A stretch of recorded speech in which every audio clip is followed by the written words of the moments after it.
Obrigado, professor Cláudio, por ter aceitado o convite. Obrigado a todo mundo que entrou, o pessoal que vai entrar aí. A proposta aqui não é ser uma aula, né, como a gente conversou. A ideia é mais ser um bate-papo guiado. Então, a proposta é que o professor vai trazer aqui um pouco das experiências dele, um pouco da área de pesquisa, né? A gente vai falar sobre estabilidade financeira, sobre sustentabilidade. E, enfim, depois eu vou fazer algumas perguntas do material que eu li aqui para a gente fazer não um debate, mas sim um bate-papo sobre esse tema, que eu acho que é muito relevante, né? É, e tem muita gente que está interessado em fazer pergunta também, que já me perguntaram antes, vai ter espaço para pergunta e tal, então o pessoal vai poder aproveitar aí a, a experiência também do professor. Então, professor Cláudio, novamente obrigado, a palavra está com você e vamos nessa. Vamos nessa. Em primeiro lugar, Vitor, fazer um elogio público ao teu trabalho, né? Eu só aceitei o convite porque você vem fazendo um trabalho excelente. Eu até brinquei com você agora no Zap que você resolveu um problema meu, porque as minhas aulas, tanto na Cândido Mendes como no COPEAD, eu sempre senti uma necessidade muito grande de quebrar aquilo que a econometria é usada, que às vezes parece que é uma coisa meio estéril, meio dura. Internacionalmente é exatamente o que você está fazendo, né? E é o que eu fiz nas minhas aulas, só que você teve a competência de fazer muito bem feito um material organizado, quebrando, e vem quebrando. Se eu puder te ajudar nisso, vai ser uma alegria. Eu não vou ter tempo nem paciência de fazer o que você está fazendo. Então, assim, um dos pesos que eu tenho nas minhas costas de responsabilidade, entre aspas, social, você resolveu. Então, bate palma aqui para você, obrigado, vamos junto, né? Dito isto, é, mais uma vez, né, uma alegria estar junto aqui, né? Estamos aqui abertos para bater um papo. Eu vou falar um pouquinho da minha experiência profissional, não vou falar muito sobre isso, porque eu sou um pouquinho velho, apesar do cabelo preto, não pinto o cabelo, mas eu sou um pouquinho velho, tenho bastante experiência, muita coisa para falar. Eu não vou falar muita coisa. Mas quem quiser saber um pouquinho mais sobre mim, eu vou indicar aqui o meu site. Eu tenho um site que eu não tenho muita paciência de estar atualizando ele tremendamente, mas ele está razoavelmente atualizado, então eu vou colocar aqui no modo apresentação, aqui no Zoom aqui. Eu só ver aqui onde eu acho essa. Que eu tô aqui no iPad. O iPad é excelente, mas ele às vezes me dá uns bailes. Eu tô como host, ô, Vitor. Tá sim, tá como anfitrião aí.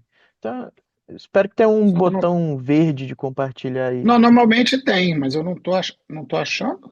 Peraí, agora sim, achei. Ah, Pronto. perfeito. Vamos Eu nessa. Compartilhar a tela. deixei o site do professor também aí no chat, tá, pessoal? Quem quiser entrar Isso. depois Então dá eu uma vou olhada. compartilhar com vocês a minha tela aqui. Eu tô no iPad, né? Então o iPad ele já estão vendo a minha tela já, né? Eu gosto muito Sim, dele porque ele facilita a minha vida, né? Então, vamos lá. Vamos primeiro no meu site aqui. Já deixei ele meio pronto aqui. Então, esse aqui é o meu site, é um site do Google, né? Cláudio de Moraes Google, se você quiser dar uma olhada. Então, aqui já nas abas, aqui você tem algumas informações a meu respeito. Então, você tem o link para o COPEAD, né? Professor do COPEAD, o link do Banco Central, pesquisador do Banco Central. A minha coluna no Valor Invest, que todo mês eu escrevo, vale a pena você dar uma olhadinha, né? Não é o nível que o Vitor faz, mas assim, é legal, né? E o valor e o Investing, que eu chegava a escrever, mas quando foi convidado para o Valor Invest já não dava tempo para escrever em tanto lugar ao mesmo tempo, aí eu parei. Mas é legal, né? Tem alguma coisa legal. Então aqui, quando você clica em início, fala muito da minha trajetória, que eu poderia chamar intelectual, rapidamente, né? É, eu tinha um desejo de fazer academia, mas a situação profissional e pessoal me obrigou a trabalhar, né? Eu tinha que trabalhar, né? Enfim. E aí eu trabalhei no mercado financeiro, trabalhei bastante tempo no mercado financeiro, tive até uma carreira bem sucedida, mas cheguei à conclusão que tinha algumas questões ali que não estavam me agradando. Então, eu tinha que buscar uma posição que me agradasse mais. E o Banco Central, o concurso do Banco Central, embora naquela época fosse uma loucura, porque eu tinha preconceito de funcionário público, que quem é do mercado financeiro tem, eu achava que era uma boa. E aí eu fiz essa grande aventura. Depois, no privado, eu conto como que foi essa aventura, o que significou passar para esse concurso. Foi super bem sucedido, mas eu tinha que fazer umas loucuras, do tipo ficar um tempo sem trabalhar, coisa e tal. E aí entrei no Banco Central. No Banco Central, eu descobri, caí numa área maravilhosa. Foi uma sorte do destino, que é a parte de estabilidade financeira, que é a supervisão bancária, e depois eu também trabalhei na regulação. E como eu sempre fui um economista que gostei muito de macroeconomia e tinha experiência no mercado financeiro de crédito, eu vi ali dentro do Banco Central uma oportunidade brilhante de trabalhar essas coisas. Porque o pessoal era totalmente microeconômico, no sentido até da contabilidade de finanças, e não via risco sistêmico, coisa que a gente fala muito hoje, né? Vê como eu sou velho, né? Não via efeito da política monetária na estabilidade financeira, enfim, não via essas possibilidades e eu ficava clamando no deserto, né? Sem muito espaço. E aí o Banco Central tem um programa de pós-graduação, eu tive a oportunidade de fazer meu doutorado, e aí no doutorado, que foi uma sorte tremenda, sorte não, doutorado eu busquei. Se vocês forem fazer doutorado, a minha grande dica é essa: busca o orientador. Tem que ter um orientador que converse bem na área que você se interessa. E meu orientador, o Helder Ferreira de Mendonça, que é um cara da Universidade Federal Fluminense, foi assim o meu pai intelectual para a academia, porque naquele período que nós trabalhamos juntos foi muito intenso, a gente tinha reuniões semanais, e simplesmente eu tive total controle do que é o mundo acadêmico. E aí eu pude juntar esse meu desejo da macroeconomia com a estabilidade financeira, trabalhando com papers, inicialmente com ele, né? Eu produzi durante o doutorado 4 papers em bons journals, em journals bem legais. E toda essa primeira aba aqui de Information é a parte do Lattes, enfim, os links dos meus resultados acadêmicos. Mas Financial Stability Papers já é resultado dessa minha busca de tentar associar a macroeconomia com o mercado financeiro, criar macrofinanças, criar não, mas representar de forma bem clara, no Brasil principalmente, banking com macroeconomia e de fato, ser uma pessoa assim, bem de destaque nessa área no Brasil. Internacionalmente tem alguns, mas não é muita gente, porque isso vem muito forte depois da crise subprime. A segunda aba, Financial Development. Eu comecei a dar aula e você começa a orientar aluno, e eu comecei a desenvolver pesquisas nessa área de Financial Development, que é espetacular e junta com os impactos. E aí eu começo a me interessar em impactos sociais do mercado financeiro. Todo mundo acha que banco é tubarão, mas tem side effects, efeitos positivos na distribuição de renda, efeitos interessantes em questão de custo, enfim. E aí eu fui muito bem sucedido com meus alunos, desenvolvendo papers em Financial Development, tem vários papers aí, e um tema que para mim sempre foi o tema do meu coração, né? Sempre fui um cara que muito angustiado com a questão ambiental, tanto é que eu tenho um terreno em Rio Bonito, que é no interior do Rio, que eu reflorestei, eu falo disso aqui no início do paper. Eu e minha esposa reflorestamos, recuperamos uma área boa, muito. É uma experiência maravilhosa. Eu comecei a perceber que ninguém debatia banking com sustainability, né? E banking simplesmente, se os bancos não financiarem essa transição, se não tiver uma transição financeira, fica muito difícil a gente imaginar uma mudança significativa na sociedade. Bem, e aí eu começo a desenvolver com meus alunos, já no COPEAD, desenvolvendo com meus alunos, e começo a desenvolver algo que hoje, para mim, é a minha característica principal, que é desenvolver índices para capturar transparência, capturar efeitos, capturar sustentabilidade.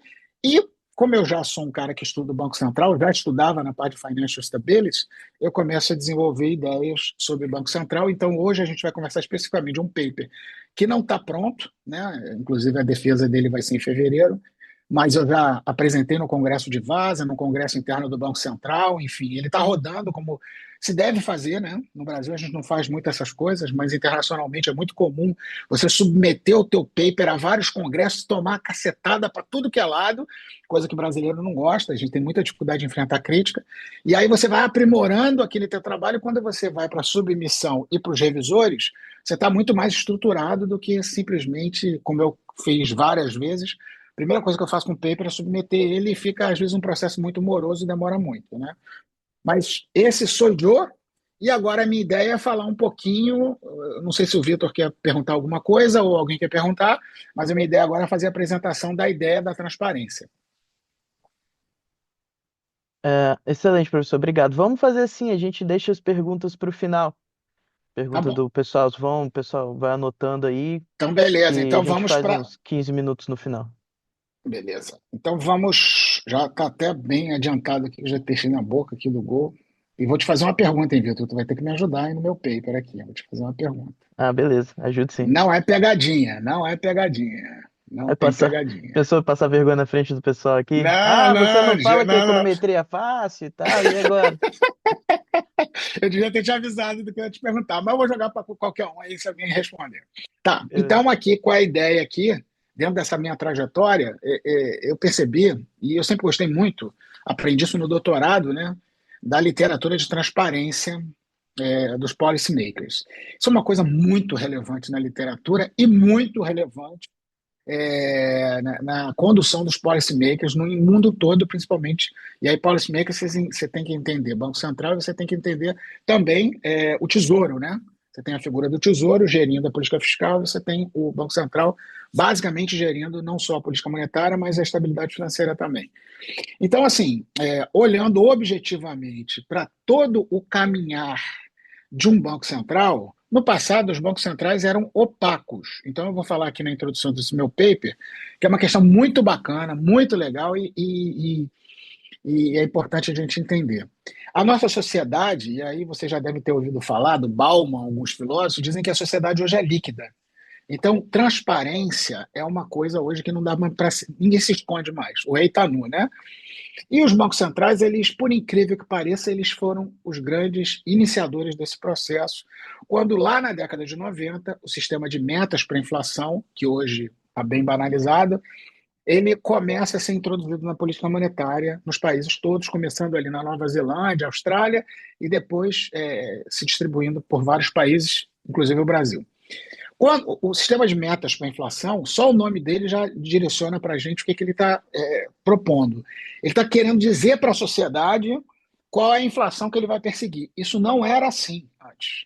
O Banco Central, a política monetária, era opaca. Era uma coisa meio misteriosa, meio uma coisa de. A visão que se tinha, não só da política monetária, mas também da supervisão bancária, é que você tinha que surpreender. E toda uma literatura econômica, né, de business cycles e desenvolvimento do Lucas e outras coisas mostraram que a melhor forma de fazer política econômica, trabalhar como policymaker, é você alinhar os interesses. Para você alinhar interesses, você tem que ser transparente, você tem que anunciar. Então, lá na década de 90, o Inflation Target surge e, com isso, os bancos centrais e os central bankers, né, os presidentes dos bancos centrais, começam a dizer de forma clara qual a sua proposta e como de inflação, né, e como eles iam perseguir. É claro que tem uma questão de governança, quem define a inflação, no caso do Brasil e no mundo todo, não é o Banco Central persegue aquela inflação. Mas aí a gente não perdeu muito tempo com essa história, a transparência passa a ganhar um papel fundamental por meio a relatórios de política monetária, relatórios, speeches, né, comunicados, e essa questão ela começa a ganhar corpo. A transparência passa a ser algo relevante para os bancos centrais. Quando nós, antes da crise subprime de 2008, o cenário que a gente tinha global e principalmente nos Estados Unidos eram as taxas de juros muito baixas. O Alan Greenspan, que foi considerado na época o maior central banker do mundo e depois da crise subprime foi considerado o pior. A vida é dura, né? A vida é duríssima. Cuidado quando você está no topo, que o tombo pode ser muito alto. E o caso dele, se vocês assistirem o filme Too Big, Too Feio, você chega a ter pena do cara, né? O Alan Greenspan, ele teve uma percepção, e se a gente lê os livros da década de 90, do governo Clinton, que o mercado estava resolvendo tudo. Nossa, produtividade, essa explosão tecnológica que a gente hoje está vivendo com ela, começa lá na década de 90. E assim, produtividade e tecnologia caminham juntas e preço cai com isso. Isso aí é empírico, não tem como fugir disso. E a percepção que o Greenspan tinha é que também no mercado financeiro, que sempre foi um mercado muito intenso em tecnologia, as soluções de gestão de risco elas estavam sendo resolvidas. Então, a única coisa que você tinha que fazer como central bank é manter uma taxa de juros muito baixa, muito baixa. Então, esse foi o primeiro lado da lambança da crise subprime. E a segunda foi, poxa, se o mercado resolve tudo, eu tenho que fazer o que na literatura se chama de Lex Regulation, que é não regular, simplesmente não regular, não supervisionar, porque o mercado vai se resolver. E aí, que ferramenta o Banco Central passa a ter e ampliar, que é segundo bullet 2000 em diante? O Forward Guidance, que é a comunicação. Praticamente, que era uma coisa que não existia no passado, mas passa a ser o central banker vira um cara, um super estrela. Ele fala o tempo todo, o mercado ouve, os relatórios. Então, a questão da transparência passa a ser o centro da política econômica. E aí a literatura se interessa. Vários autores, como esses aqui que estão citados aqui nesse bullet, começam a verificar que a transparência ela tem efeitos positivos sobre o controle de inflação. Opa, a política monetária, a taxa de juros, ela é sempre muito perversa, mas qual o custo de fazer transparência, de alinhar? Nenhum. Nenhum custo. Não tem custo. Não tem dívida pública, não tem nada. Não tem custo algum. Então, transparência começa a explodir. Vem 2010, pós-crise subprime, o que a gente detecta nos central banks? Demos um mole cavalar. Nós olhamos só política monetária, lax regulation, e aí a gente de alguma maneira, olhava a supervisão bancária como um problema microeconômico. Microeconomia é sempre muito limitada, pessoal.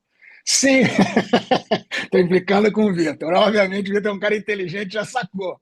Microeconomia sempre é muito limitada. Você tem que ter um overview, tem que ter um overview, né? Não adianta. Então, o que surge pós-crise subprime? Política macroprudencial. Só que ela vem junto com toda a tecnologia, e é a tecnologia que a gente usa mesmo, da política monetária, de transparência. Então, toda a literatura não, os policymakers, eles começam a introduzir instrumentos macroprudenciais conjuntamente com aquilo que já começava a existir um pouquinho antes, mas fica formalizado, que é a transparência da estabilidade financeira. E alguns autores começam a trabalhar com isso, inclusive eu tenho um paper aqui, 2018, eu e o meu orientador de doutorado, a gente analisa a comunicação macroprudencial no Brasil. Especificamente, comunicação macroprudencial sobre estabilidade financeira. Esse paper ficou bem legal, da Economic System, muito legal, tem um número de citações bem legal, ficou bem interessante, bem criativo. Né? Mas, pronto, então agora a gente tem duas coisas usando a transparência. Política monetária totalmente consolidada e estabilidade financeira em processo de consolidação, que vai avançando e a literatura vai concordando que é preciso fazer isso. E agora eu vou contar um segredinho, vai ser gravado isso aqui, mas não tem problema. Quando eu volto do doutorado, eu tento colocar isso para os meus colegas no Banco Central, da gente melhorar a nossa transparência. E um presidente do Banco Central, um dos feras, mais feras, eu não vou falar o nome dele, mas ele falou que o mercado não estava pronto para isso. Né? E logo depois, o próximo presidente achou que estava, e hoje no Brasil a gente é muito claro em usar comunicados do COMEF, que é o equivalente ao cupom para a política monetária e estabilidade financeira. Bem, salto histórico 2020. Antes da pandemia, janeiro, sai um paper super importante, um working paper, na verdade, do BIS, que ele chama atenção para o tal do... que quem conhece a literatura de finanças já ouviu falar nesse termo, que é o Black Swan, que é o cisne negro, que tem tudo a ver com a normal que o Vitor usa para econometria, distribuição normal, né?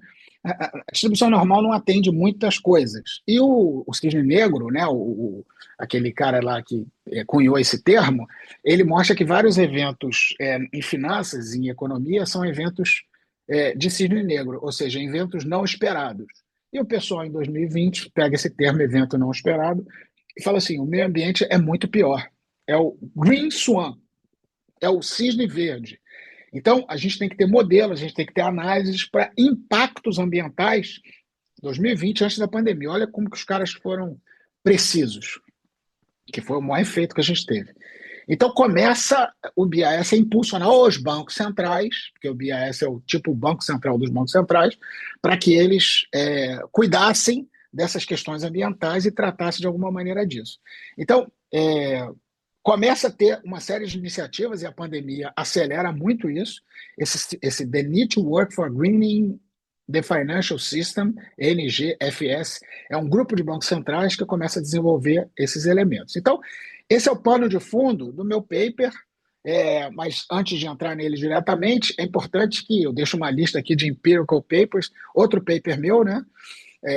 Com o Bruno Tiberto, um colega do Banco Central, uma aluna minha, a Paloma Correio de Moraes, que o Vitor até usa quando ele fala propaganda, ele mostra, né, que um paper publicado que é bem legal também, sobre a transparência política monetária e estabilidade financeira nos prédios bancários. Paper bem legal. Então, assim, não há dúvida que transparência de Banco Central, estabilidade financeira e política monetária tanto policymaker como a literatura econômica estão convergindo e tem sentido trabalhar nessa linha para essas duas áreas. Contudo, a questão ambiental tem uma pressão global sobre bancos centrais, e será que o Banco Central tem que entrar nesse jogo? E aí que fica legal discutir esse paper, né? Porque há alguns economistas, como Cochrane, que é um cara super relevante, futuro prêmio Nobel, que é contra. Ele se chama de mission crap. Ele diz que é contra, que Banco Central tem que ser Banco Central, cuidar só de. Esses caras mais radicais, eles dizem que o Banco Central tem que cuidar só de política monetária. Inclusive, antes da crise subprime, havia uma separação de estabilidade financeira e política monetária, e o Bank of England juntou de novo porque fez uma lambança. Então, o Banco Central, no ponto de vista de uma parte muito pequena da literatura, mas há uma parte, é contra o Banco Central cuidar dessas questões. Enfim, então tem um debate aqui. Qual é a minha questão de pesquisa? Bem, então, vamos ver o que está acontecendo, né?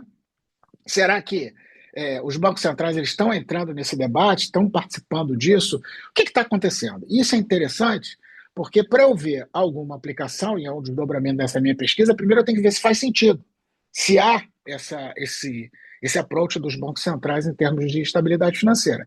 Então, o objetivo do paper, né, é avaliar se há uma evolução da transparência da questão ambiental dos bancos centrais e se essa primeira resposta ela foi respondida de forma satisfatória, avaliar o que explica, que fatores explicariam isso, né?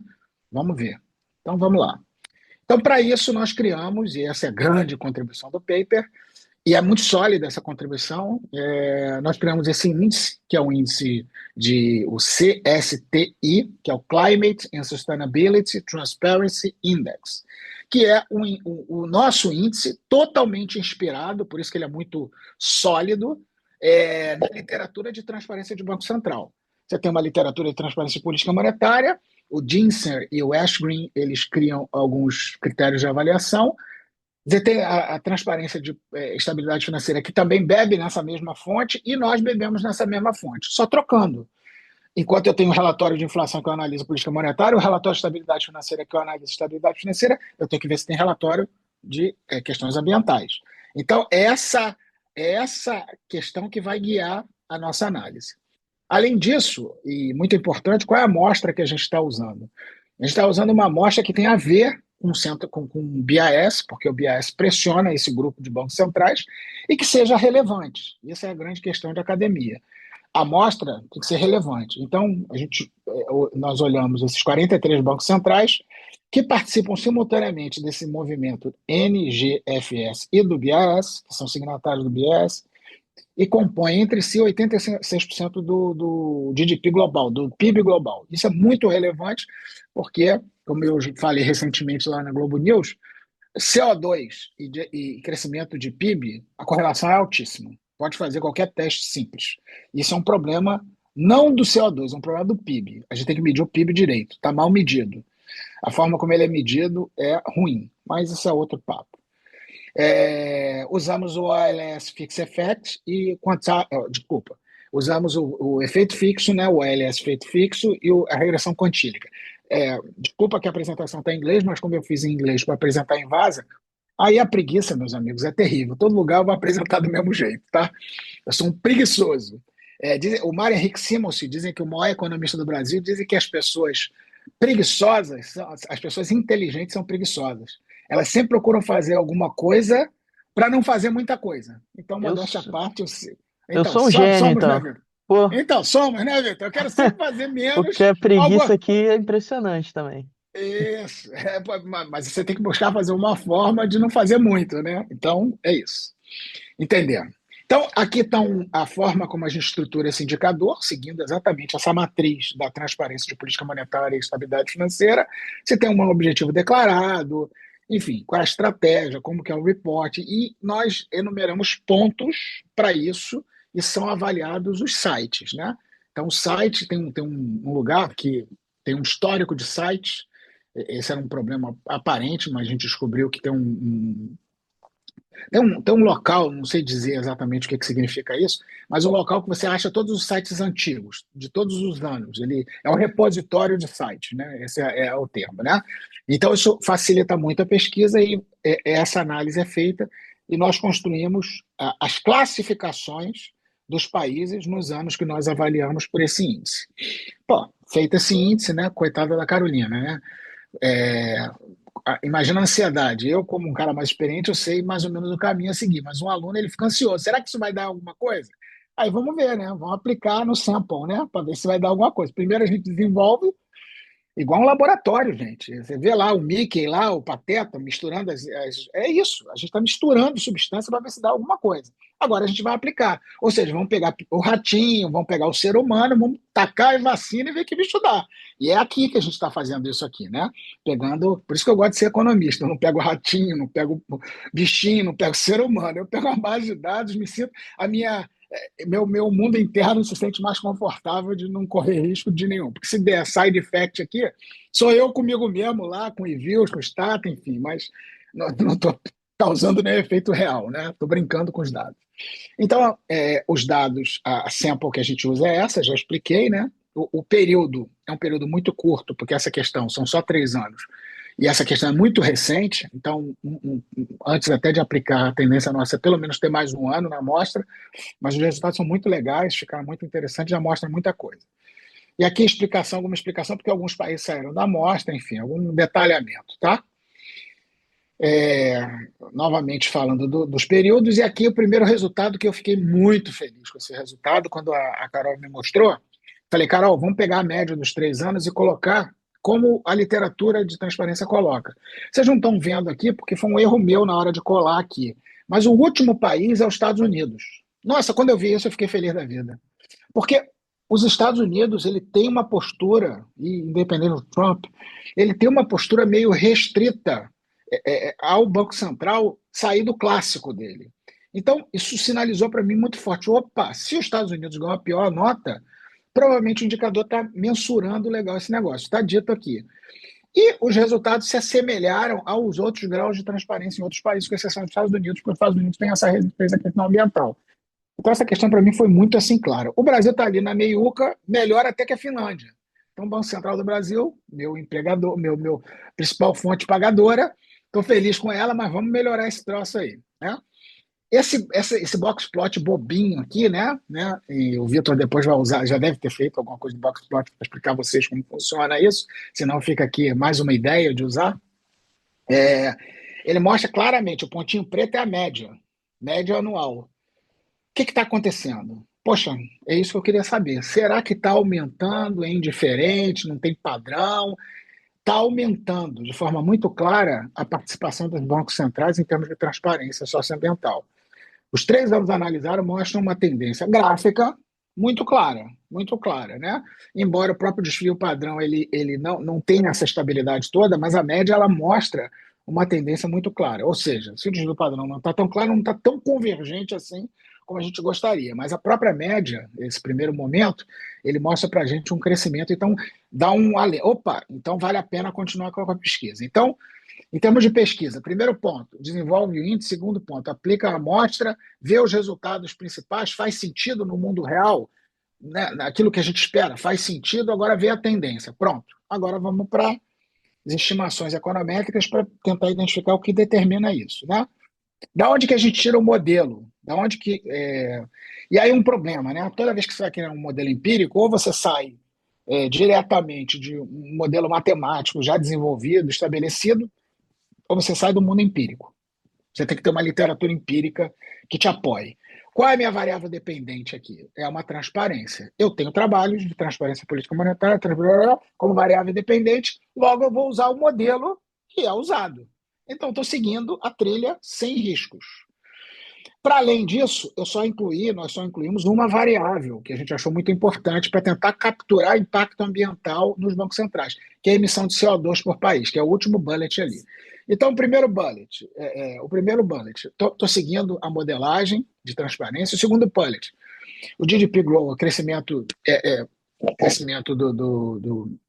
do PIB, ela é muito relevante nessa literatura.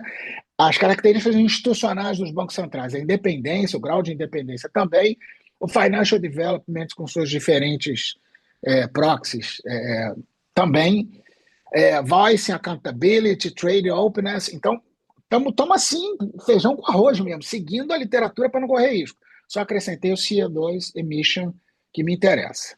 E o modelo aqui, a gente usa um modelo de efeito fixo país, porque, só falando assim, bem sinteticamente o que significa isso, existem características que não são possíveis de ser percebidas, que são contínuas no tempo, e você não consegue perceber essa heterogeneidade claramente.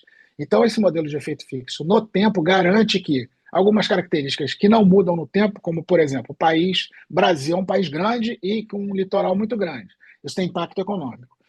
E esse impacto econômico eu não preciso ver. Se um país grande, eu não preciso controlar por toda a heterogeneidade. O efeito fixo país me garante isso. Então, o nosso modelo, primordialmente, é efeito fixo país. Mas a literatura é chata pra caramba. Todo mundo quer efeito fixo país é efeito fixo tempo.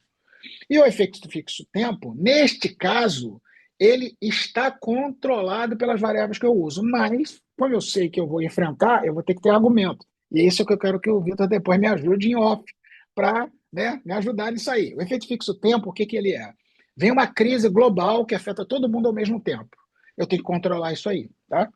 Isso é muito comum em painel microeconômico. E painel microeconômico tem muitos problemas. Muitos problemas. Painel macroeconômico tem menos problemas, porque a macroeconomia tem menos problemas que a microeconomia. Isso é né? Isso é um corolário, né? Acabou. E é isso, aceitem isso. Pronto, acabou.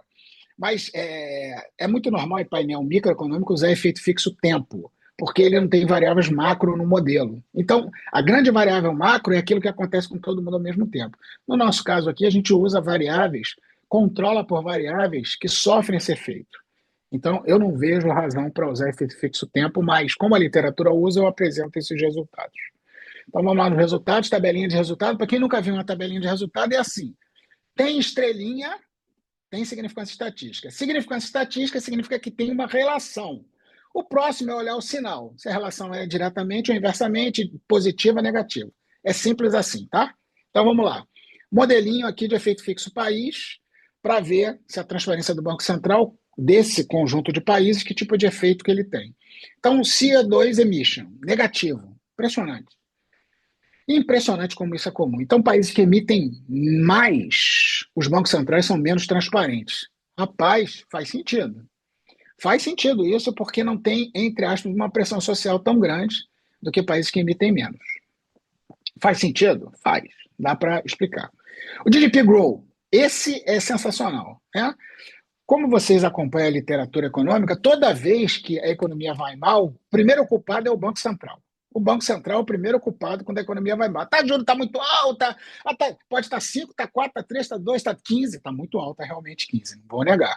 Mas, assim, se a economia não está indo bem, no sentido de crescimento econômico, o principal culpado é o juiz, Banco Central. É assim, né? O juiz. Vocês viram o Abel Ferreira falar do juiz, né? Lá do Palmeiras. Então, é o juiz, é o juiz. Culpado é o juiz. Flamengo nunca é sucesso, né? Já viu que eu sou flamenguista, né? Então, o GDP Growth, ele é positivamente relacionado com a transparência. O que significa isso? Que quando a economia vai bem, a economia cresce, os bancos centrais têm uma liberdade para agenda própria. Isso é fato concreto dentro do Banco Central do Brasil. Impressionante. E a agenda própria, tem muita gente no Banco Central do Brasil interessada nessa questão socioambiental, que eu acredito que em outros bancos centrais também, porque nós somos um só, o ser humano, está todo mundo nesse mesmo barco, a gente precisa resolver essa questão. Central Bank Independence, independência do Banco Central. O que significa rapidamente independência? É muito mais complexo que isso, mas basicamente político não pode tomar decisão. Quem toma uma decisão são os técnicos. E os técnicos são representados pela autonomia da diretoria.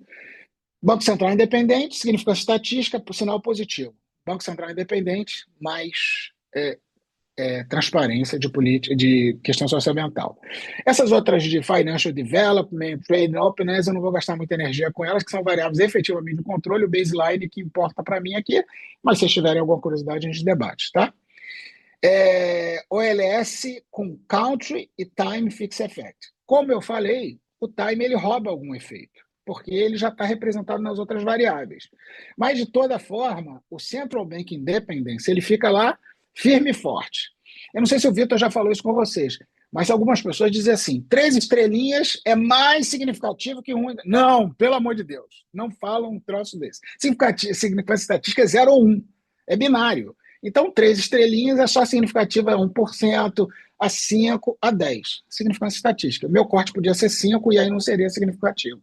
Mas a literatura macroeconômica ela trabalha muito com o corte de 10. Então, significância estatística, o Central Bank Independence parece muito forte. Ele toma a cacetada de todo mundo em termos de controle, efeito fixo tempo, e está lá sustentando. Por isso, nós abrimos essa literatura de Central Bank Independence para ver as suas variáveis mais relevantes e criamos uma nova estimação que, mantendo o baseline, essa variável de independência a gente abre. Então, o board é independente, a independência financeira do Banco Central, que é o debate que a gente tem aqui no Brasil hoje, o policy, enfim, tem outras variáveis, tem muitos detalhes aí técnicos, eu não vou entrar nelas, mas os resultados também são bem interessantes para verificar que alguns graus de independência sobrevivem a qualquer embate. Né? Embate que eu digo econométrico aqui, né?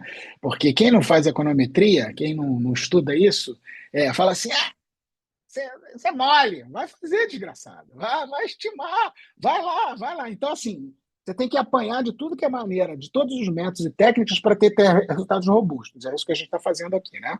Ô, Cláudio, só um Oi, comentário falei. rápido. Quando eu coloquei o nome Econometria Fácil, todos os professores mais antigos que eu já comentei sobre, né, falou, nossa, você tá mentindo pro seu público. Econometria não é fácil, É, não. Falei, não cada é um com seus fácil, depende problemas. do approach, né? Depende do approach. Eu lembro que a primeira vez que eu vi econometria na minha vida foi na graduação. Porra, o cara usava o Gujarati, que era um livro fácil, mas ele complicava. Então, assim, o approach complica mesmo, né? Meteu a álgebra linear para explicar a econometria, ninguém vai prestar atenção. Dá logo uma estimação, mostra como usa o software, aí depois você convence o cara a tentar entender a álgebra linear. Eu prefiro assim. Mas vamos lá. O que está faltando no paper? Praticamente já está pronto, né? Readability Analysis. É uma análise que a gente está fazendo, pegando especificamente os relatórios, porque há muito debate na literatura de finanças, não de economia, sobre readability do relatório. São formas de você ler o relatório. Hoje, com machine learning, chat GPT, os Cambó, Cota, isso é muito rápido. Antigamente isso era feito manualmente. Então, tem algumas técnicas que você avalia se o texto é mais. É, readability, como que eu traduziria isso? É, Legível. se- obrigado, mais legível. Ou seja, se o escopo de pessoas que vão entender é maior, textos mais complexos, em tese, pessoas com pós-graduação vão entender, pessoas com primeiro grau não vão entender. Em tese, isso tudo é tese e, como tudo na vida, tem proxies. São proxies, né? Então, o readability, a legibilidade, ela vai exatamente mostrar se o público é mais amplo ou mais restrito que vai ser atingido com aquele texto de relatório de estabilidade financeira. Nós fizemos, relatório de estabilidade não, relatório de questão socioambiental. Nós fizemos isso, é um testezinho que a gente fez, os resultados não foram muito bons, mas eles vão participar do paper não como estimação, mas apresentação da estatística descritiva e alguma análise.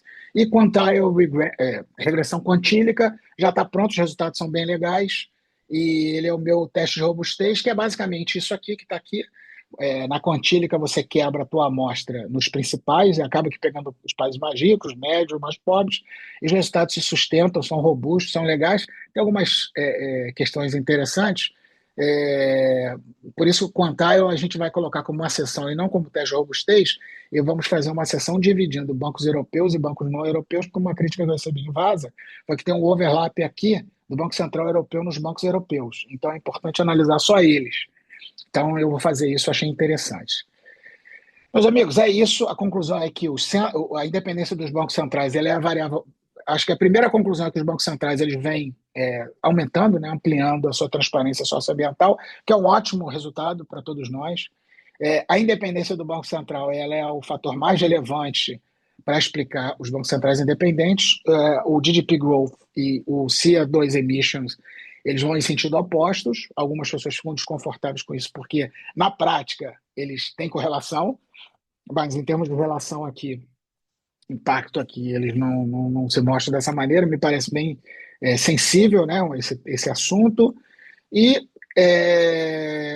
o próximo passo da pesquisa é acrescentar um dado amostral e começar a aplicar e ver se tem efeitos da transparência do Banco Central, porque a transparência tem efeitos nas outras matrizes. É isso, obrigado pela oportunidade e parei aqui.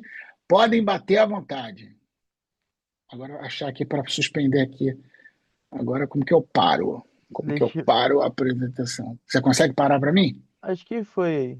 Não, deixa eu ver aqui. Não. Consegui. Você Foi. fez alguma coisa aqui Excelente. que.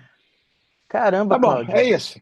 Excelente. Ó, acabei de fazer um story falando assim, eu nunca achei que eu fosse gostar de macro, mas Ah, essa aula, garoto! mas Esse essa era o aula meu de macro, objetivo, te trazer para a essa, turma do bem. Tá dando certo. mas essa aula de macrofinanças foi e sustentabilidade foi sensacional, porque também é um tema que eu me interesso muito, assim. É um tema, igual você falou no começo, né? A gente tem as nossas agendas e tal, e apesar de eu ter ido para microeconomia, eu já fiz trabalho com relacionado a clima, relacionado a desastres ambientais e tal. Foi num foco micro, mas foi usando o Pix. Então, assim, já tá ali, né? Tá É, bom. sensacional. Primeiro, parabéns pelo trabalho. Imagino a dificuldade que deve ter sido criar esse índice na unha do zero. Eu anotei um monte de coisa aqui, na verdade. Eu vou fazer. Olha só, já tem pergunta aqui. Vanessa, eu vou pedir para você falar, tá? Sim, se você quiser, né? Se você se sentir confortável, senão eu leio. Mas deixa eu fazer uma primeira pergunta aqui e depois a gente vai para as perguntas de vocês. Eu espero, assim, eu acho que vai tanto, esse tanto de informação, acho que eu vou deixar para vocês fazerem mais perguntas. É, cara, eu tenho muita coisa para perguntar, muita ideia que eu tive durante. Meu Deus, Isso é peraí, bom, deixa eu isso é ver bom, qual. isso é bom, Deixa eu isso é ver qual que eu bom. escolho. Nossa, tem muita coisa aqui. É, tá. Então eu vou para a parte de finanças.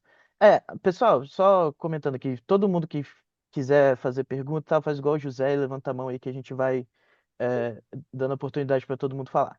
Mas beleza, eu vou ir para fazer um comentário rápido que é sobre um negócio chamado identificação parcial, né? Talvez valha a pena vocês darem uma olhada, que é tipo assim, beleza, é, é, o resultado de fixed effects é correlacional, mas a gente pode, né, ter uma literatura mais moderna que consegue capturar o quanto aquela relação é forte e o quanto precisa de, assim, quanto uma variável que não foi colocada precisa ter de força para desfazer aquela relação, entendeu?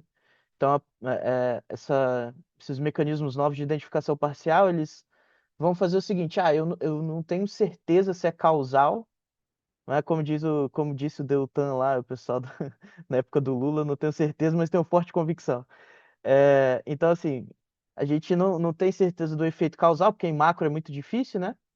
Mas você tem certeza de que aquela relação aguenta muita porrada, igual você disse aí, que eu achei, inclusive, muito interessante essa do Banco Central Independente. Mas aí a pergunta que eu tenho, então, é relacionado a, ao readability mesmo, porque uma coisa que eu tenho interesse, já trabalhei em alguma coisa sobre isso, que é o seguinte. Dado que a literatura está dizendo que isso é importante, que se comunicar é importante e tal, e você traz esse índice que ele é binário, binário assim, os itens, né, os subitens são binários, e aí depois vocês criam um índice com base nisso. Não binário, né, tem 0, 1 e 2, enfim, mas tem esses graus assim. É, eu queria saber se você tem alguma intuição, porque essa literatura parece nova, o seu indicador talvez seja o primeiro ou um dos primeiros, então não deve ter isso, mas se você tem alguma intuição do quanto que a forma importa. Por quê, né?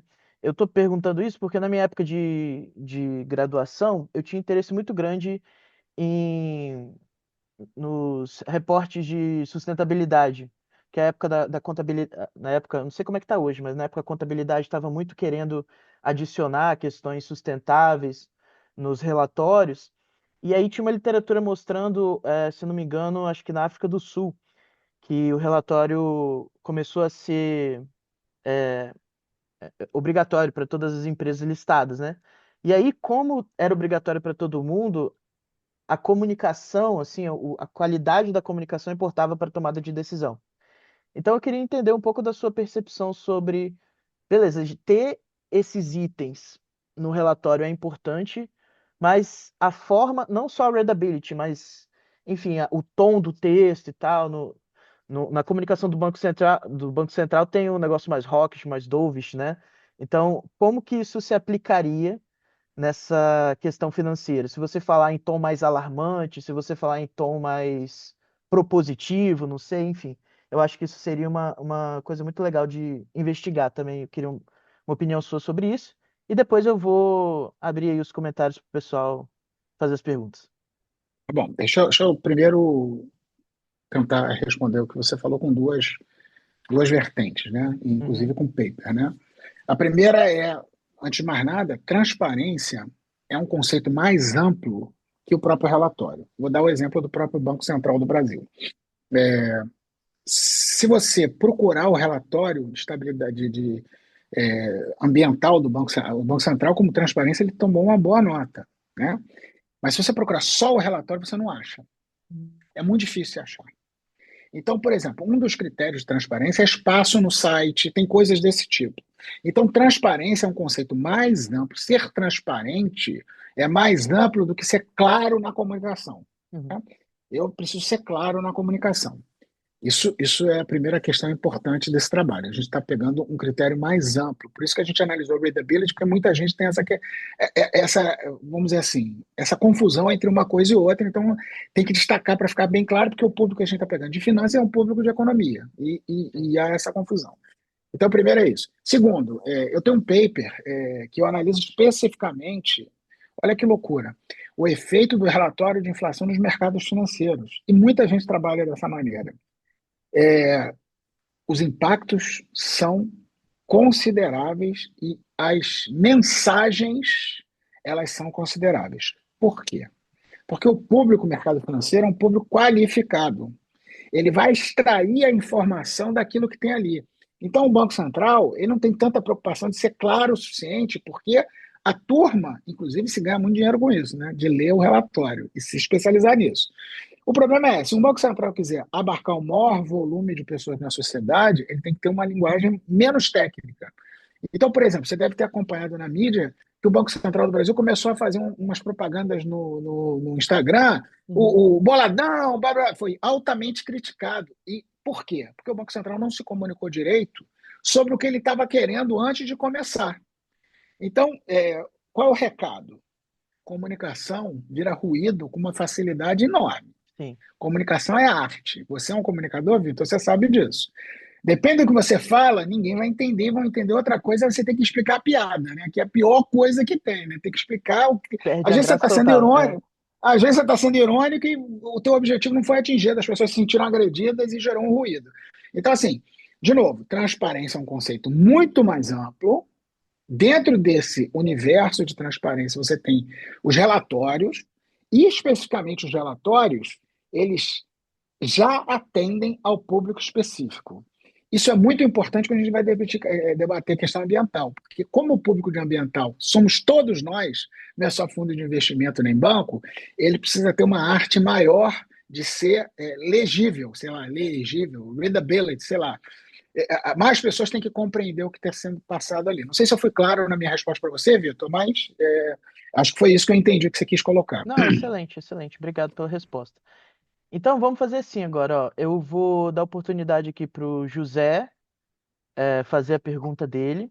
Depois eu tenho duas perguntas aqui no chat, da Vanessa e do Rick. A Vanessa comentou que está sem áudio, então, enfim, eu vou ler aqui. E depois o do Rick, se quiser falar também, tá tranquilo. Mas Tá vamos bom. começar pelo José aí. Diga lá, José. Bom dia, pessoal. É Bom um dia. prazer falar com vocês, tá? Grande honra aí falar com o professor Cláudio, falar com o Vitor, tá? Acompanho o trabalho de vocês, tá? Pelo LinkedIn lá. Sou José Alexandre, estou fazendo doutorado na FGV, na IASP, parte relacionada à sustentabilidade Oh, e relacionada a relatório de sustentabilidade, no caso IFRS, materialidade financeira. Sei que a palestra aí, a aula do Enfim, a apresentação do professor Cláudio foi voltado para macro, mas a minha pergunta é mais micro, Ih, entendeu? não, aí não, aí não. Pois é, tá te pegando no pé, então, aí, tô te pegando no pé, professor, A porque você está melhor, falando Fica à melhor tipo de vontade. pergunta, é isso aí. Vamos lá. você tá falando de. Vocês acabaram de falar sobre relatório, transparência, comunicação, é tudo que o Isso. relatório de sustentabilidade agora que tem que ser obrigatório vai fazer. Minha pergunta é bem, talvez, pode ser específica, e aí talvez o professor possa dar uma sugestão, uma ideia. Estou assessorando uma consultoria que está ajudando a montar um relatório de sustentabilidade para uma instituição bancária, grande Uhum. instituição bancária. Trouxeram todos os aspectos qualitativos, mas falaram: olha, a gente não está entendendo fazer como fazer os itens quantitativos do S2 que traz mudanças climáticas, né? Os efeitos da mudança climática para o banco, né? A pergunta que eu faço o professor como pesquisador, o que um banco, instituição financeira que está preocupada com a questão de mudanças climáticas, que vai ter que fazer o relatório, vai que metodologia, se existe uma específica, até agora não entendo se tem alguma específica, vai ter que usar para fazer essa quantificação de impacto financeiro para a instituição. A gente sabe que banco tem risco de crédito, risco de mercado, risco financeiros, mas o que está chegando para a gente aqui, assim, parece que a instituição financeira não está preparada para analisar esse tipo de risco e colocar no relatório e fazer comunicação com transparência. Então, primeiro que a sua pergunta é perfeita, porque eu tenho um paper sobre isso, né? Então, se você olhar lá no meu, se você Já olhar lá no salvou a meu consultoria aí, site, já. Paper, é, já, já quero ver o seu já paper se aqui. deu bem. Depois você vai ter que rachar essa consultoria com o Vitor aí, porque isso aqui Pode é com o Vitor, deixar, não não tem comigo. Que problema, eu, não posso, eu sou do Banco Central, não posso ganhar dinheiro com consultoria, só dando aula, fora do não Banco tem Central. Então, problema. é por Vitor. Então, eu tenho um paper que eu trato da relação da estabilidade financeira com a transparência. E aí, de novo, cara, é, transparência é um conceito mais amplo do que relatório. E o que fazer de report no relatório? Existe uma base de dados internacional que chama Refinitiv, que fala, aqui no Brasil a gente tem dificuldade de ter ela, mas talvez, eu acho que você na fundação consegue, porque eu conversei com um cara da fundação lá de Brasília, ele falou que tinha, que fala os bancos que têm impacto ESG, internacionais. Então, assim, são duas formas que eu vou te sugerir. Dá uma olhada no meu paper sobre transparência e coloca na tua consultoria um conceito mais amplo de transparência, não só relatório, ser claro, enfim, compromisso, papapá. E segundo, como reportar riscos socioambientais. Isso aí, cara, a literatura está cheia de papers sobre isso. Isso aí, nesse ponto, a ciência ela está ajudando demais. Então eu não sei se você já leu, eu escrevo no Valor, eu tenho minha coluna do Valor Invest, mas eu escrevo no Valor ESG. E um dos valores ESG que eu quiser, depois você se manda uma mensagem no LinkedIn, se você não achar, eu consigo para você. Eu falo especificamente, no último que eu falei de lixo. Maneiríssimo paper que eu analisei aqui de vaza de lixo. E para me preparar para debater esse paper, eu achei um paper que mostra o efeito do risco dos bancos ESG no risco de crédito. Das empresas. Os bancos precificando o risco de ESG das empresas e cobrando mais das empresas. Inclusive, eu tive um. Fica aqui o. Desculpa que eu vou falando, vou lembrando de outras coisas, igual uma árvore, vai abrindo assim, vai abrindo. Eu fiz uma entrevista com o Carlos Nobre, no Instituto Civitas Solis, até passei por vir, se vocês quiserem, o link, que a gente conversa sobre isso, né? O Carlos Nobre é um gentleman e um gênio, né? O cara é um gênio e um gentleman, coisa rara na mesma pessoa. E eu comentei isso com ele. Eu falei, olha, o mercado financeiro já está precificando isso. Empresas que não têm transparência, ESG, essas coisas todas, a Kathleen, lá do Banco Central, que está batendo palma, que esse nome normalmente é do Banco Central. Se for um orgulho, está recebendo palmas suas, Kathleen. Se não for ela, também é um orgulho. É, o mercado financeiro ele já está precificando isso. Então, o que eu quero dizer é o seguinte: em primeiro lugar, vê esse Refinitiv, essa base de dados Refinitiv, dá uma olhada no meu espaço ESG que eu escrevi o último. Se tiver dificuldade, me manda, a gente bate um papo. E dar uma olhada nesses meus papers de transparência. Eu criei metodologia primeiro de transparência de banking e agora é transparência de bancos centrais, tá?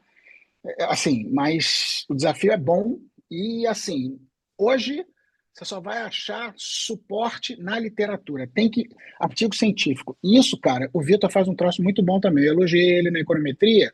Vou fazer o segundo elogio. Eu ensino meus alunos a ler paper, porque livro hoje, livro morre quando você edita ele.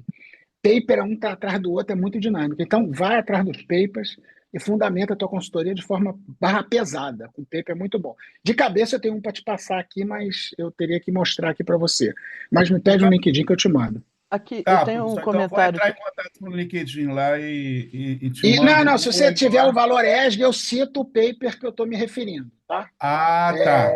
Eu sinto o paper que eu estou me referindo aqui. Se você tiver dificuldade de consegui-lo, eu passo para você. Tá, já estou ficando aqui já.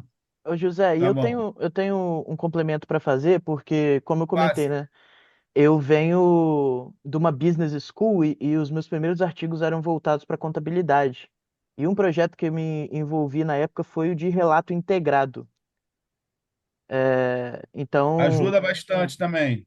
então vale a pena procurar como que se desenvolveu o relato integrado para bancos, né? Na época, eu tenho um artigo antigo de 2017 que era mais uma revisão da literatura Agora, chamado prepara os caras, porque à medida que você é transparente, é o outro artigo meu que eu passei para o Vitor que está passando aí, que é o greenwashing. À medida que é, você fica transparente, o rastro tomar de cuidado. greenwashing fica evidente. É, Então, Não, avisa os é caras que não é assim, eu vou. só ficar bonito na foto, não. Tem que ser sério, né? Então, No exatamente. último, no último seminário que eu participei na Embracon, foi levantada a questão por que que os bancos não levantaram a mão para fazer o relatório? Por que que foi. Tudo bem, Vale, Renner, vocês sabem, divulgaram um primeiro relatório com base nas IFRS. E nenhum banco se pronunciou. A gente, pressão, é pressão. quando a gente entende que banco é um gestor, no fim do dia, de Mas risco. ano que vem é obrigatório, é pressão regulatória. Ano que vem é Sim, ano que obrigatório. vem é obrigatório para 2027, Isso. né? Então, foi assim uma pergunta que ficou no ar. Por que que os bancos não se prepararam, não levantaram a mão, um ou dois fizeram um primeiro Porque report? banco só trabalha na base do tapa na orelha, só por causa disso. Exatamente.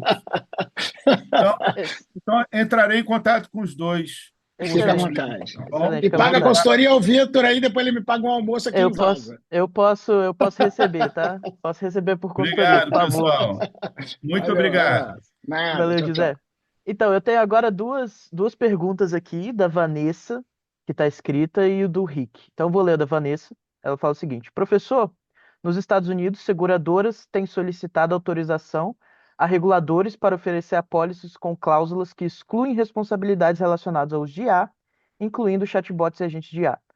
Os executivos do setor descrevem os grandes modelos de IA como uma caixa preta demais para ser segurada. Você acha que as preocupações de risco sistêmico de IA devem entrar no radar dos bancos centrais? Já entra, né? A gente está com isso, tá tendo vários problemas com isso. O Banco Central, a questão do risco sistêmico, se vocês olharem o relatório, aí a gente já não está falando de questão ambiental, tá? Sim, Se sim. vocês olharem o último relatório de estabilidade financeira, vale a consulta. Vou fazer uma venda aqui do meu empregador, o Banco Central. O site do Banco Central é aula de economia para quem quer É, economia. é maravilhoso mesmo. É, entra lá na política monetária, abre as abas, dá uma olhada, mecanismo de transmissão. Agora, risco, como que a gente chama esse risco mesmo? Risco tecnológico? Não, é risco, vou ver o nome aqui, o termo técnico. O risco que é associado a IA e outras questões desse tipo, o Banco Central está se pronunciando muito claramente sobre isso e está bem preocupado e está olhando e tem que olhar isso aí. Interessante. Eu tenho, assim, essa área de IA é mais a minha área de pesquisa, né, também. Então, eu estou acompanhando e um risco muito grande que tem é, é o risco sistêmico de você ter muitos robôs Isso, tomando black box, tudo black decisões. box, né? Exato, mas, tipo, em inteligência artificial tradicional, digamos assim, os modelos de previsão, de classificação e tal, por mais que sejam black box, são menos black hoje em dia. Agora, quando entra agentes de LLM, vários tomando decisão, às vezes ele pode tomar uma decisão assim, hiper rara, né, na distribuição de decisões e que pode afetar a, a estabilidade do sistema. E eu vi também, esses dias, um artigo que saiu na American Economic Review, se eu não me engano, mostrando sobre conluio de preço entre agentes de IA. Então, eu acho que é um super risco, né, que a gente está enfrentando, e é um mundo novo, assim, que acho que a ciência econômica, a teoria econômica bem feita vai ser cada vez mais importante para a gente entender como esses modelos trabalham, porque eles seguem questões relacionadas à teoria dos jogos, mas eles seguem questões relacionadas à economia comportamental também. Então, agora que os LLMs estão aí, principalmente eles, né, como é que a gente faz para regular, enfim, como é que os bancos vão poder ou não usar esse tipo de ferramenta para fazer trading, por exemplo, e várias coisas relacionadas a isso. Acho que é um caminho É, super aberto de pesquisa também. a raiz desse problema ele já está presente há muitos anos, quando os modelos de finanças, e principalmente os modelos de risco, eles são basicamente os mesmos usados por todas as instituições financeiras, seguro, e que geraria um risco sistêmico constante, porque uma reação gera uma reação em cadeia muito Sim, rápida. O problema é que antigamente tinha um ser humano, e a emoção, o medo, não sei o quê, gerava uma variabilidade. E a não vai gerar variabilidade nenhuma, ele vai na veia. Puf! Ele vai. As críticas que eu vi mais legais sobre isso é o sistema, a democracia. A democracia é um sistema de regras. uhum, É a melhor coisa que tem. Mas bota o IA para conduzir esse sistema de regra para você ver. Você pisou no sinal errado, né? é. Então, assim, sem a emoção e sem a negociação, que é o IA, que vai aplicar a regra seca, a gente vai ver outro mundo. Então, Não, realmente, temos que nos isso, preparar para isso aí. No mercado financeiro, só mais acelerado que isso, mas é um problema em qualquer segmento. isso é louco porque olha só que complicado. Então, eu vou jogar aqui uma pimentinha, né? Porque IA realmente, esses modelos de IA tradicional têm isso. Mas modelos de LLM, esses ChatGPT, essas coisas, eles são influenciados por sentimentos também. Inclusive, é uma pesquisa que eu estou fazendo, vou conversar com você em off. Ah, legal. É, Eles são influenciados por sentimentos, eles são influenciados por questões políticas. O meu artigo que ficou mais conhecido foi os vieses políticos do O viés, ChatGPT. eu vi que você falou. Você falou Exato. viés. Então, é, eles têm esses vieses da sociedade, às vezes amplificados, às vezes não, e a gente não sabe como que eles funcionam. Por exemplo, tem um artigo mostrando que ah, ele tem um viés mais voltado para o feminino, ao contrário da sociedade que é mais masculina. Então, assim, tá, É o a gente algoritmo, não né? A lógica sabe do como é que algoritmo, que ele funciona. é a bolha, né, do algoritmo, né? Mas Exato. assim, no mercado financeiro, como uma Esse- coisa é mais pragmática, objetiva, Uhum. eu acho que a colocação é essa, realmente, porque é dinheiro, é ganhar Sim, dinheiro. total, total. É stop loss e ganhar dinheiro. O potencial de risco sistêmico aumenta cavalarmente. O relatório de estabilidade financeira vem tratando sobre isso aí. É Excelente. nessas horas eu fico feliz que eu vou me aposentar daqui a uns anos, isso é para a nova geração. Vixe, eu já tô, eu já tô com mais medo. Então, obrigado, Vanessa, pela pergunta. Rick, você consegue fazer a sua pergunta aí, trocando a ideia com a gente, ou você quer que eu leia aqui também? Ah, boa, tá aqui. Deixa que eu leia aqui no chat, então. Ó. A questão da sustentabilidade ambiental seria estimulada com taxa de juros diferenciada pelos bancos centrais, subsidiando as de efeitos positivos ou penalizando as de efeitos negativos? Não os bancos centrais, mas como eu falei anteriormente, já está havendo isso nos bancos comerciais. Porque o risco climático ele já não é mais uma questão que não. Assim, em finanças a gente tem uma diferença entre incerteza e risco. Incerteza é aquilo que você não tem a mínima ideia do que vai acontecer. Por exemplo, você vai sair de casa, aqui em Vaza, né? Pode nevar, pode. É uma incerteza. Então você leva uma mochila pesadona, tem um Aqui em São Paulo custo. também. Então, tem um custo, né? Já o risco você gerencia. Risco tem probabilidades e aí você escolhe aquele conjunto de probabilidades que vale a pena você investir teu tempo, tua mochila, essas coisas. Então, já está precificado, né? O risco ambiental já está precificado. Esses eventos extremos que estão cada vez mais comuns, eles já estão precificados e a taxa de juros já está impactando no custo de crédito. Tem um paper que tem uma survey que explica isso muito claro. Agora, os bancos centrais, o que eles vão ter que fazer, e aí um debate já bem assim difícil para a gente, que é a questão do índice de Basileia, que é o capital regulatório. Esse capital regulatório ele vai ter que se desenvolver para impulsionar os bancos a ter ativos menos arriscados do ponto de vista ambiental, ponderar por ativos menos arriscados de gestão ambiental. Mas essa é uma questão bem Excelente, técnica da regulação bancária. excelente. E uma dúvida que eu tenho é relacionada a, assim, você comentou que, enfim, esse é um índice novo e tal, tudo bem, a gente não sabe ainda os efeitos dele econométrico, mas você tem um feeling, né?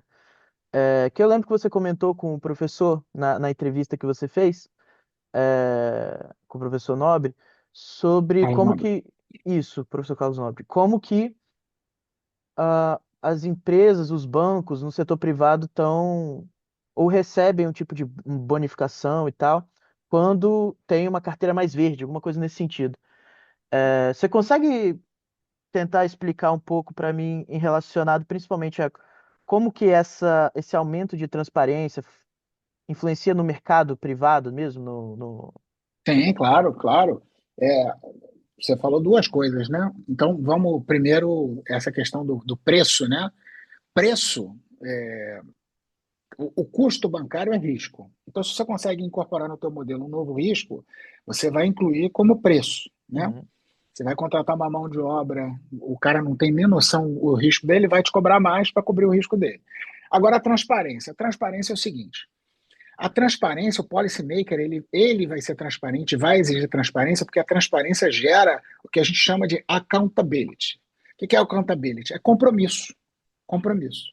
Então, por exemplo, um professor em sala de aula que não diz o que vai cobrar na prova, ele está sendo um bom filho, né?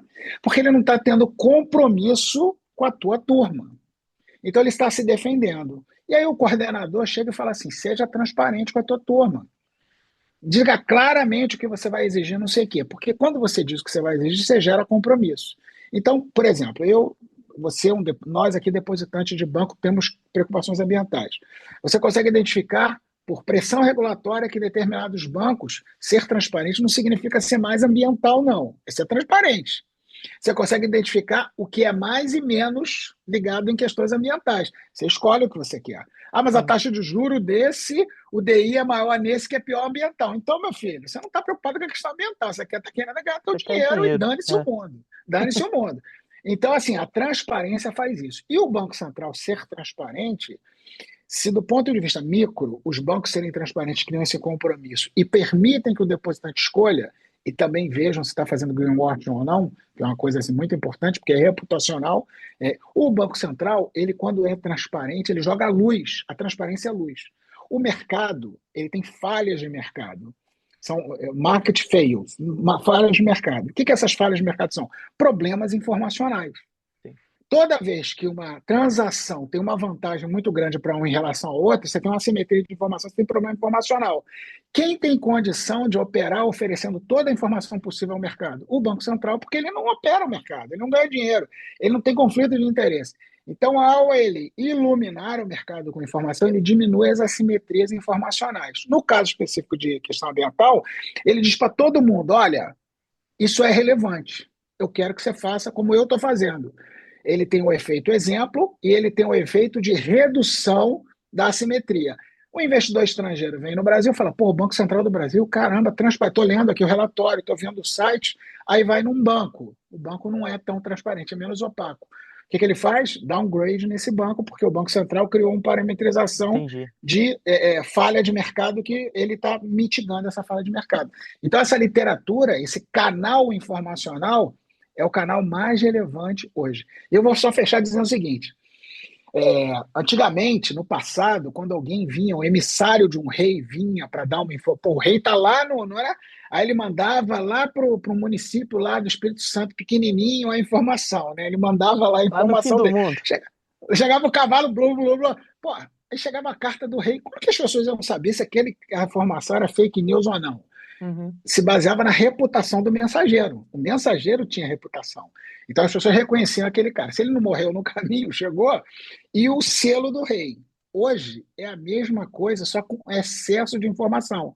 Como todo mundo dá informação, você precisa construir uma reputação. Você, Vitor, mantendo a tua reputação, você se destaca e mantém. Vai ter um monte de cara dando aula de econometria meia boca e você, com a tua reputação, você mantém ela. O Banco Central tem que ter isso. Ele Excelente. conquista reputação e credibilidade se comunicando de forma adequada.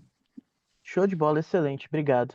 É, a gente vai fazer mais duas perguntas aqui, porque o tempo do professor também não é infinito, né? E, enfim, já chegamos aqui a 1 hora e 10 minutos, que foi o combinado. Vou fazer o Thiago e o José depois faz uma pergunta, mas, por favor, vocês puderem ser breves.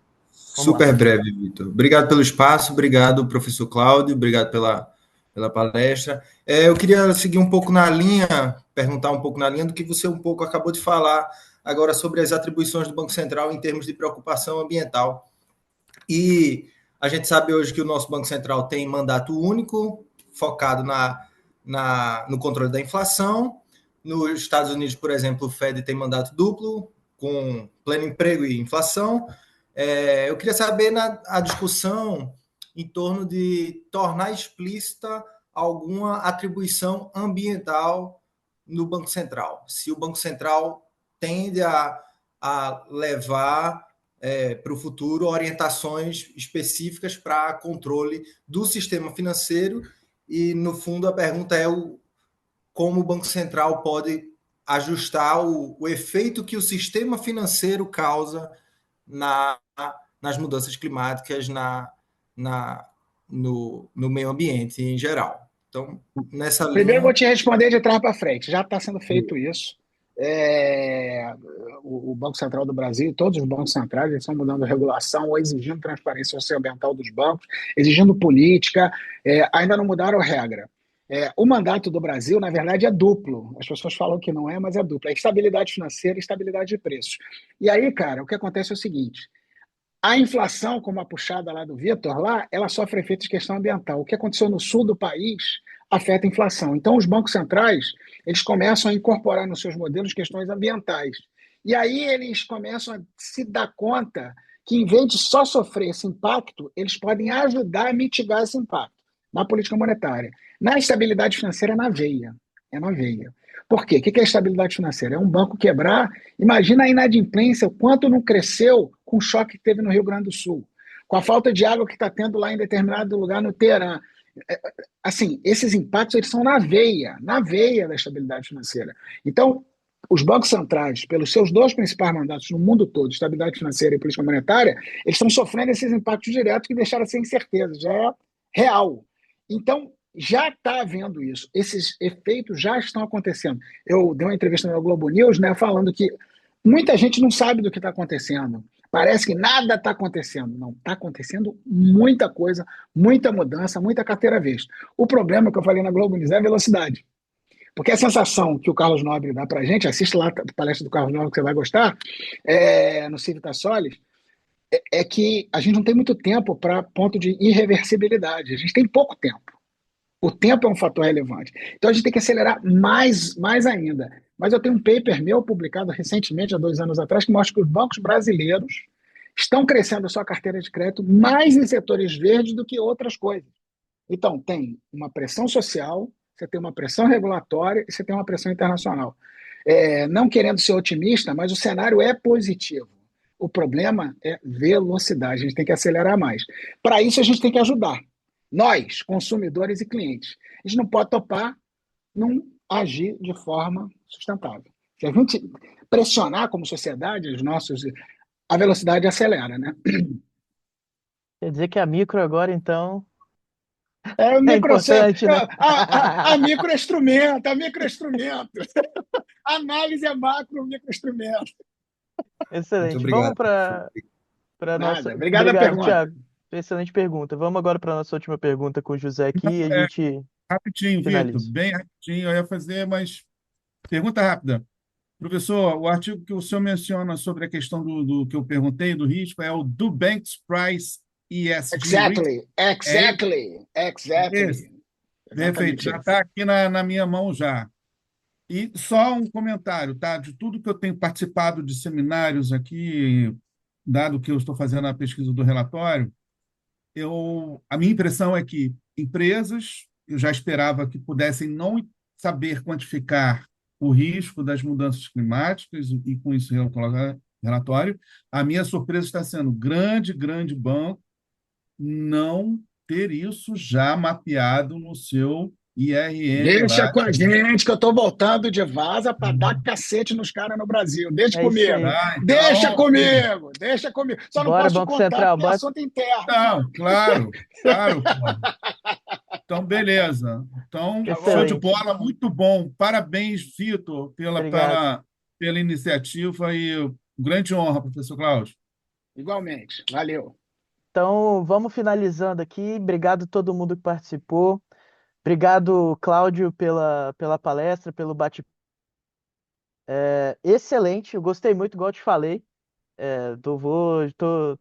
Tô aqui enamorado com a macrofinança e sustentabilidade. Muito bom. Vamos, Acho bom. vamos, Vamos evoluir. vamos Pokémon evoluindo, evolutivo. vamos evoluindo. Vamos, pouco a gente evolui. Vai que eu crio uma agenda micro aí nessa área, né? Sei lá, uma meso, uma mesofinança. Mas é isso. Obrigado a todo mundo que participou.